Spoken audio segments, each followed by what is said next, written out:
The ocean world of calm waters had no armies. It had no warships. It had no weapons at all. What it had was music. The Lin made music from the movement of the tides. They painted with the colors of deep water.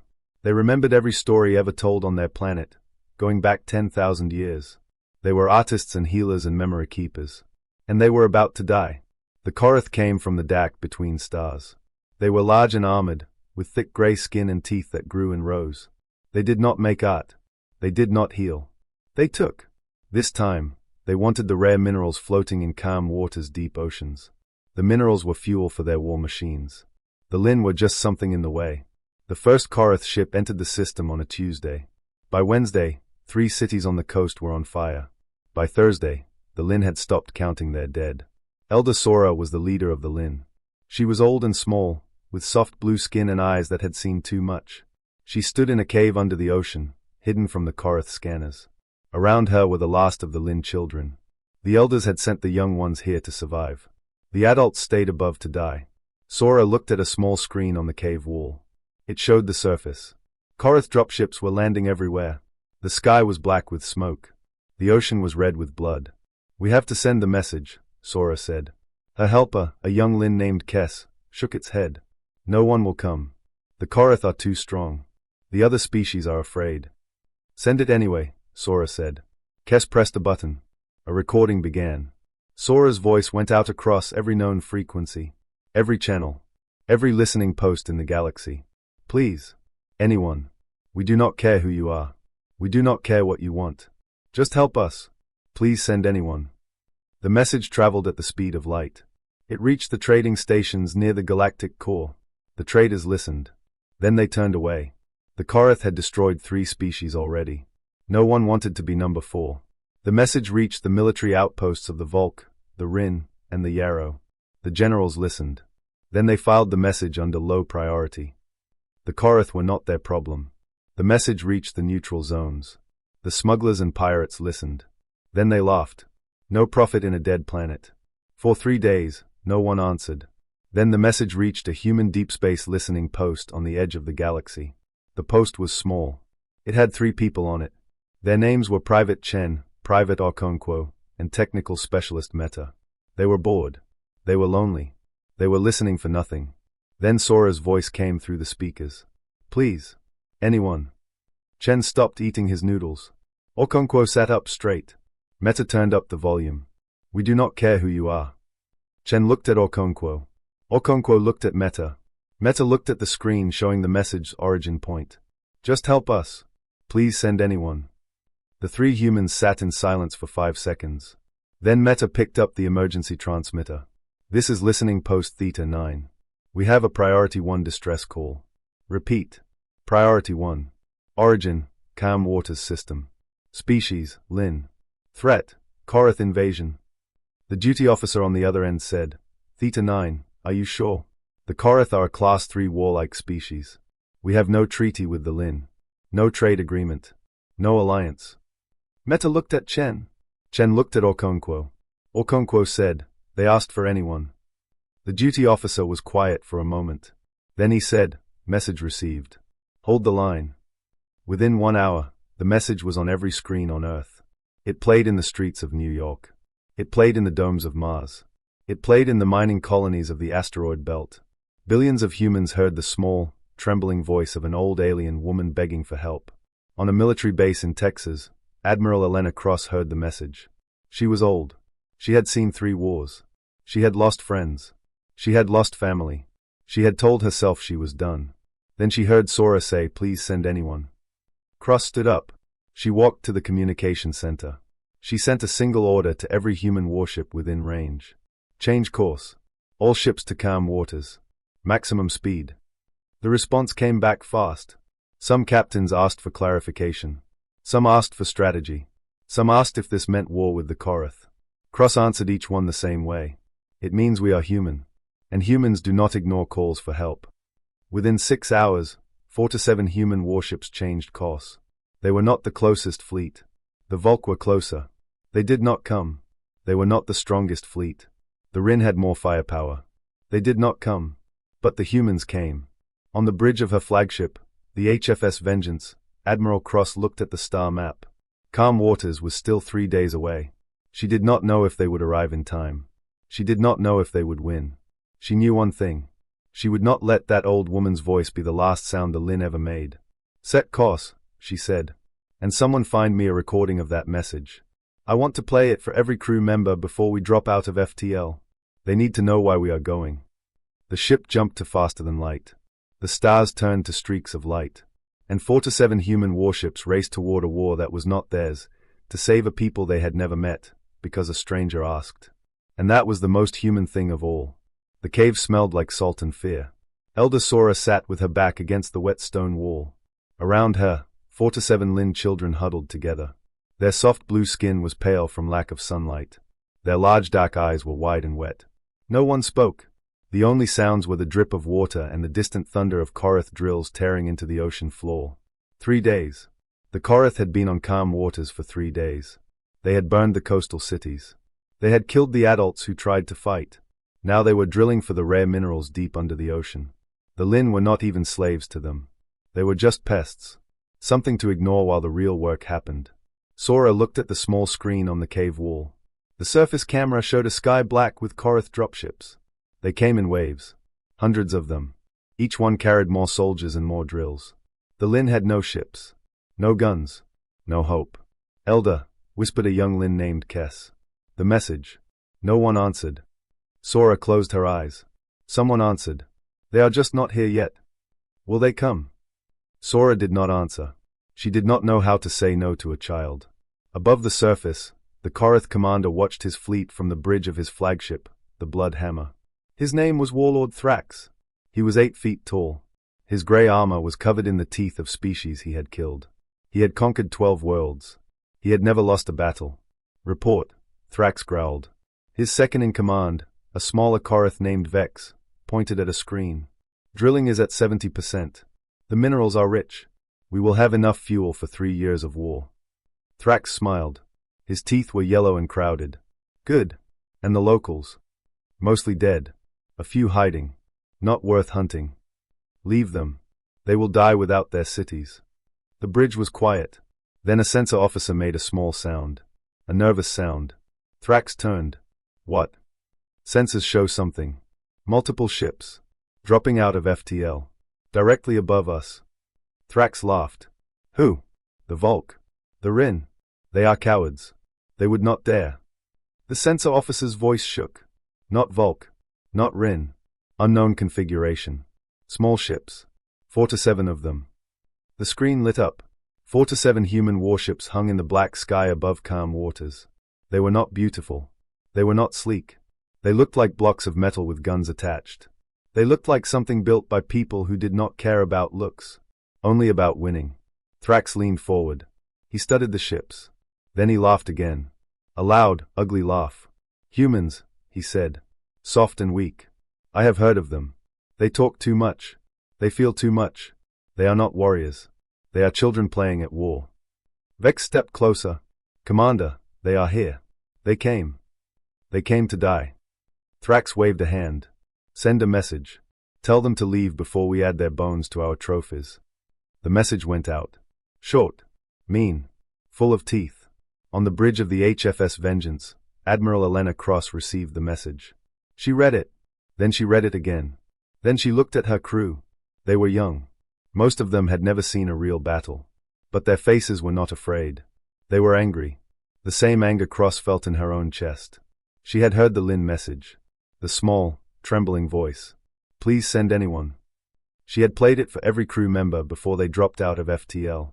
Some had cried. Some had clenched their fists. All of them had understood why they were here. Cross turned to her communication officer. Send a reply. 1 word. Yes. What word? Cross looked at the screen. At the Korath fleet. At the burning planet below. At the memory of that old alien woman begging for help. No, she said.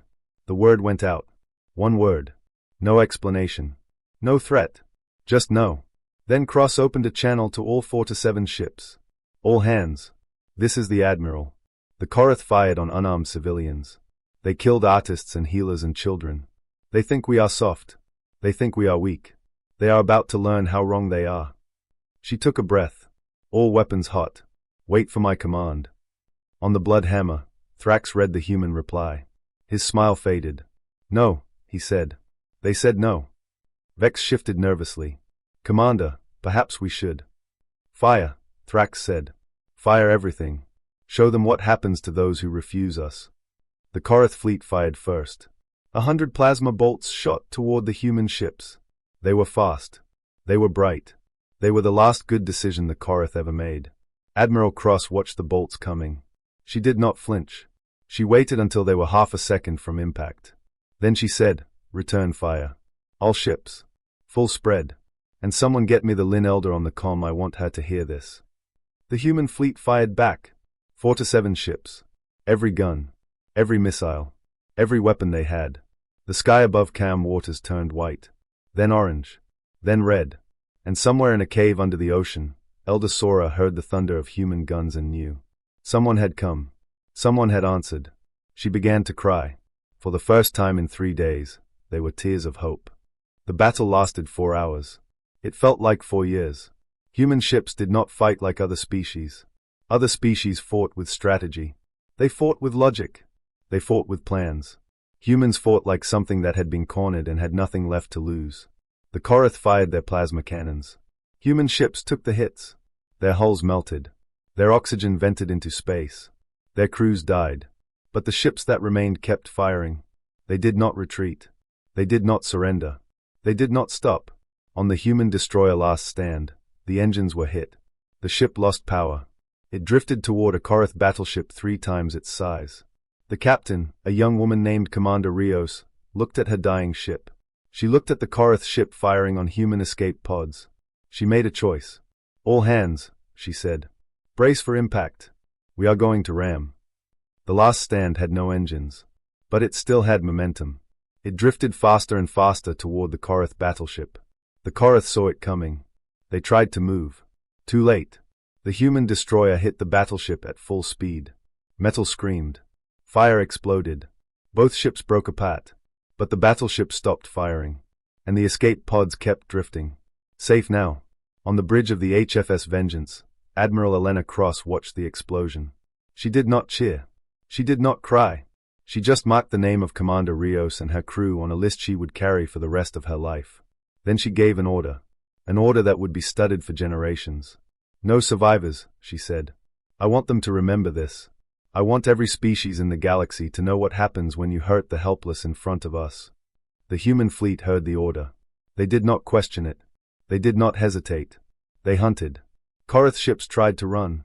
Human ships chased them. Korath ships tried to hide. Human ships found them. Korath ships tried to surrender. Human ships did not accept. The word had been given. No survivors. By the end of the 4th hour, not one Korath ship remained in the sky above calm waters. 4 to 7 human ships had gone into the battle. 31 came out. 16 were gone. But they had won. The sky was clear. Below, on the surface of calm waters, the fight was not over. Human marines dropped from orbit in bright metal pods. They hit the ground hard. The doors opened. The marines ran out. They were not soldiers anymore. They were something else. Something the Korath had never seen before. The Korath had landing parties on the surface. Killing squads. They were hunting the last of the Lin. They thought the humans would be easy. Soft. Weak. They were wrong. Sergeant Marcus Vane was the first Marine to reach the coastal ruins. He was big. He was angry. He had heard the Lin message. The old woman's voice. Please send anyone. It had been playing in his head for 3 days. He found a Korath soldier standing over a small blue shape. A Lin child. The child was crying. The Korath raised its weapon to fire. Marcus did not shoot. Shooting was too fast. Too easy. The Korath needed to understand. They needed to feel what the Lin had felt. He dropped his gun. He walked up to the Korath. The alien was twice his size. It had armor. It had teeth. It had claws. Marcus had none of those things. He had his hands. He hit the Korath in the face. Once. Twice. 3 times. The Korath swung back. Its claws cut Marcus's arm. He did not stop. He hit again. And again. And again. The Korath fell. Marcus fell on top of it. He kept hitting. Long after the Korath stopped moving. Long after his hands were bloody. He kept hitting until another Marine pulled him off. "Sergeant," the Marine said. "It is dead. You can stop." Marcus looked at his hands. They were shaking. They were covered in gray blood. He looked at the Lin child. Small. Blue. Terrified. Still crying. He picked up the child. It weighed almost nothing. It curled into his chest like it had been waiting for someone to hold it. "It is okay," Marcus said. His voice was rough. He was not sure if the child understood. He said it anyway. "It is okay now. We are here." The child stopped crying. Across the planet, other Marines did the same thing. They found Korath killing squads. They found Lin survivors. They killed the first. They saved the second. No mercy. No prisoners. No speeches. By the time the sun set on calm waters, every Korath on the surface was dead. The human Marines stood among the ruins of the coastal cities. They were tired. They were hurt. Some of them were crying. They had seen too much. Done too much. But the Lin children were safe. Elder Sora came out of the underwater cave. She walked into the light.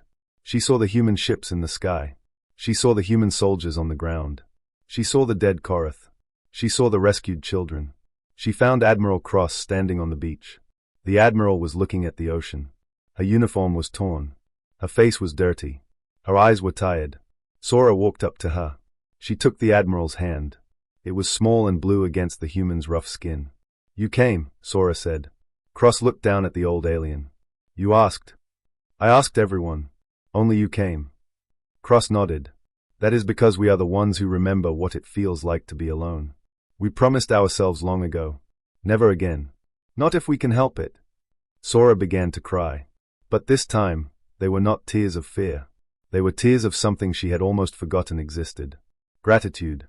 The news spread faster than light. Every species with a listening post heard about the Battle of Calm Waters. They heard about the human fleet. They heard about the Order of No Survivors. They heard about the Marine who beat a Korath to death with his bare hands. They heard about the destroyer that rammed a battleship. And they were afraid.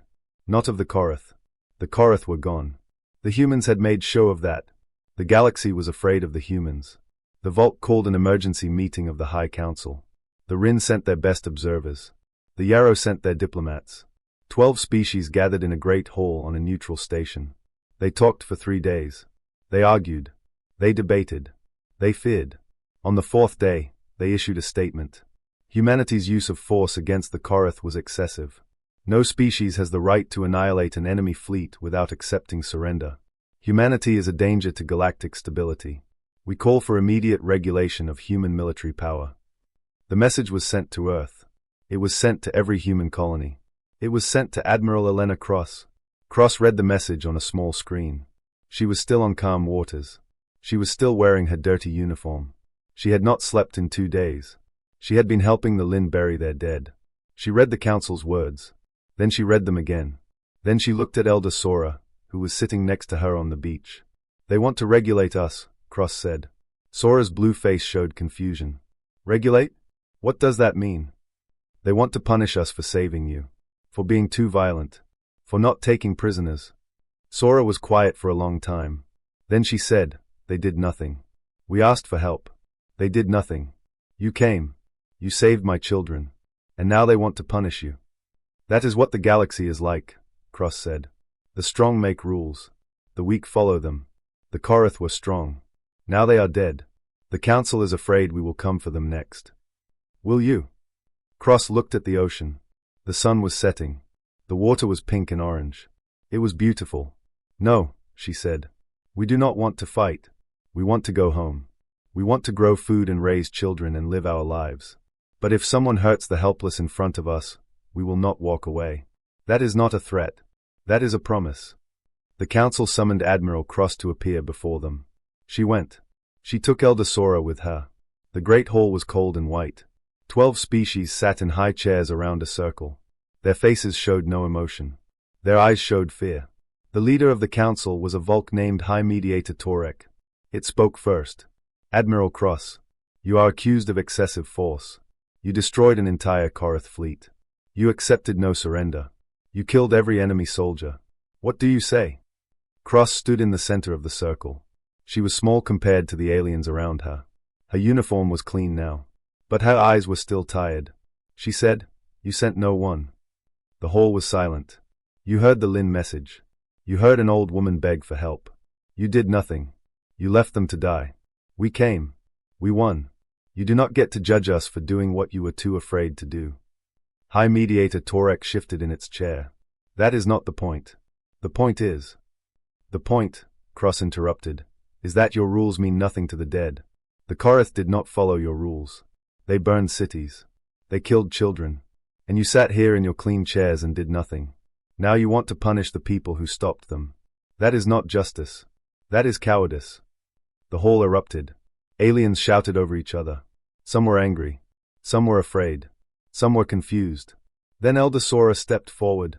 She was very old. Her blue skin was wrinkled. Her eyes were cloudy. She walked with a stick. But her voice was strong. "Stop," she said. The hall went quiet. Sora looked at each of the 12 species. One by one. She let them see her face. Her tired, sad, grateful face. "You call humans dangerous," she said. "You call them violent. But when we cried out, only they came. They did not ask for payment. They did not ask for territory. They did not ask for anything. They came because we asked. That is not darkness. That is love. And you have forgotten what love looks like." She turned to the High Mediator. "You have rules. You have laws. You have regulations. But you do not have courage. You do not have mercy. You do not have a heart. The humans have all of those things. They are not perfect. They are not gentle. But they came. And you did not." The High Mediator said nothing. Sora walked back to stand next to Cross. She took the Admiral's hand. "If you regulate humanity," Sora said, "then regulate us too. We will stand with them. We will be regulated together. Because they are our family now. And family does not abandon each other." The hall was silent for a long time. No one spoke. No one moved. Finally, the High Mediator lowered its head. "The Council will reconsider." Cross looked at Sora. Sora looked at Cross. Neither of them smiled. But something passed between them. Something that did not need words. They had won. Not just the battle. Something bigger. They had shown the galaxy what it meant to care. And the galaxy would never be the same. The Galactic Council did not regulate humanity. The High Mediator announced the decision on a cold morning. The vote was close. 7 for regulation. 5 against. But the 5 who voted against were the smallest species. The ones with no armies. No weapons. No protection. They had looked at Elder Sora. They had heard her words. And they had decided. "If the humans are dangerous," one of them said, "then we choose the danger that saves us." After the announcement, something strange happened. Messages began arriving on Earth. Not from the big species. Not from the Volk or the Rin or the Yarrow. From the small ones. The ones no one ever helped. A species called the Null sent a message. They lived on a frozen moon. They had no ships. No weapons. They asked for nothing. They just said, "We heard what you did. We wanted you to know we exist. And we are glad you exist too." A species called the Prit sent a message. They were tiny. No bigger than a human hand. They lived in the roots of great trees on a forgotten world. Their message was a single flower pressed between 2 pieces of clear stone. Under it, written in shaky letters, "For the ones who came." A species called the Vel sent a message. They had been attacked by the Korath years ago. No one had helped them. They had survived by hiding. Their message was short. "Thank you. For doing what no one did for us." Earth received hundreds of these messages. Then thousands. Then tens of thousands. Small species. Helpless species. Forgotten species. They did not ask for aid. They did not ask for protection. They just wanted the humans to know they were watching. And they were grateful. The Korath survivors, few as they were, spread their own message. They told it to anyone who would listen.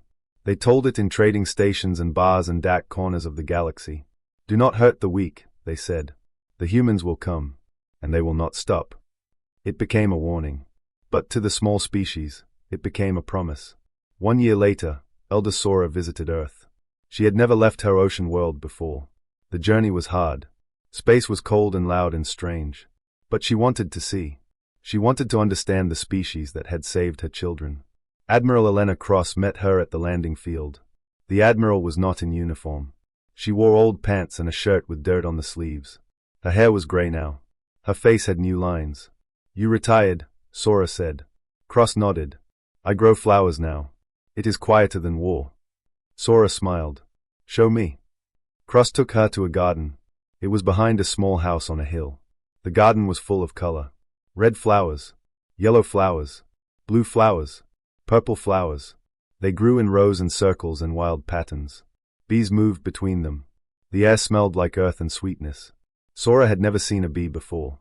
She watched one land on a flower and laughed. A small laugh. The first laugh she had made since the invasion.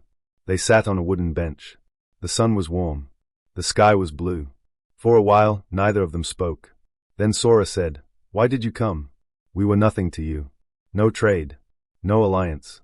No resources. We were just a voice on a radio asking for help." Cross looked at the sky. She thought about the question for a long time. "Someone once asked me what humanity's greatest strength was," she said. "I said our weapons. They said no. Our greatest strength is that we cannot walk past suffering. It breaks something inside us. So we stop. We fight. We win. And then we go home and try to forget." Sora tilted her head. "Try to forget. We do not like what we become in war," Cross said. "The violence. The anger. The no survivors order. That is not who we want to be. But we cannot stop ourselves. Because the alternative is worse. The alternative is walking away. And that would break us even more." Sora reached over and took Cross's hand. Her blue fingers were small and warm. "Do not forget," she said. Remember that you chose to be the ones who came. That is not something to forget. That is something to carry." Cross looked down at their hands. Human and Lin. Soldier and healer. Both scarred. Both tired. Both still here. "I will try," Cross said. They sat in the garden until the sun went down. The bees went to sleep. The flowers closed their petals. The stars came out. Somewhere up there, 1,000 small species were watching. Hoping. Believing.